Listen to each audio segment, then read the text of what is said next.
Онлайн измамите стануваат се порафинирани, а граѓаните се почесто се нивна цел. Според Антонио Несторовски од Министерството за дигитална трансформација, најчести се фишинг нападите, лажните наградни игри и измамите преку социјалните мрежи. Најчести се измамите со лажно представување, односно фишинг пошта, каде што имаме случаеви каде измамниците се представуваат како банка или институција или некоја компанија, или пак во наш случај како Македонска пошта, каде што целта е едноставна, односно да се издвојат финансиски или некои лични податоци на граѓаните. Граѓаните можат да ги препознаат овие измами преку неколку знаци: сомнителни линкови, граматички грешки и барања за итно внесување на лични информации. Најчесто овие пораки создаваат некое чувство на итност, дека некој ве брза или дека мора нешто да платите.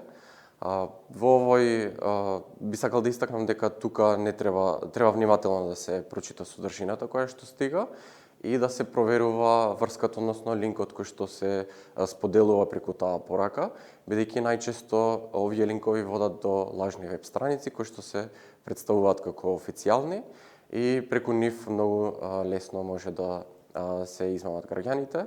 Како што напоменав, може да се превземаат финансиски или лични податоци кои што потоа се употребуваат за разни причини.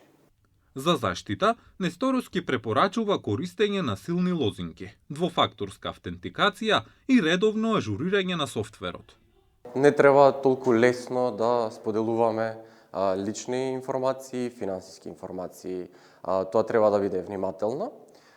Втор чекор е лозинката која што имаме, таа треба да биде комплицирана, нели, со специјални карактери и таа чисто да се менува.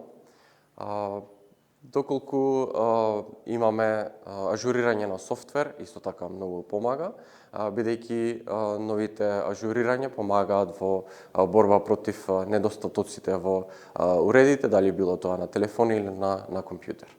Министерството за дигитална трансформација активно работи на подигнување на свеста преку едукативни кампањи и активности. Улогата на Министерството е да создава системски услови за побезбедна дигитална средина, со што паралелно ќе се работи на зголемување на дигиталната писменост на граѓаните, исто така и зголемување на нивото на дигиталните компетенции на граѓаните.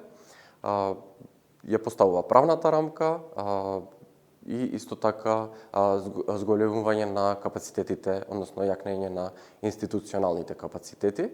Во поглед на активностите покрај стратегиите за сајбер безбедност и ИКТ стратегијата, едни од клучните активности кои што Министерството ги има превземено е отварање на Центарот за побезбеден интернет МК-Сефнет, преку кој што младите, студентите, родителите и наставниците се едуцираат за како побезбедно да го користат интернет. Доколку некој стане жртва на измама, важно е веднаш да реагира и да го пријави случајот во надлежните институции. Ако граѓанин стане жртва на онлайн измама, треба веднаш да се реагира. Доколку се дадат некои финансиски податоци, во тој случај мора итно да се информира банката, каде што граѓанинот ја има сметката, за таа да се блокира. Ако е дадена лозинка, тоа треба од секои кориснички сметки да биде променета.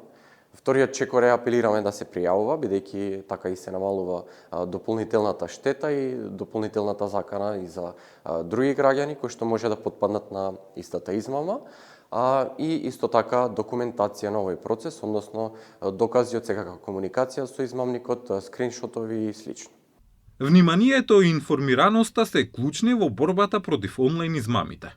Во дигиталниот свет, секој клик треба да биде направен со предпазливост.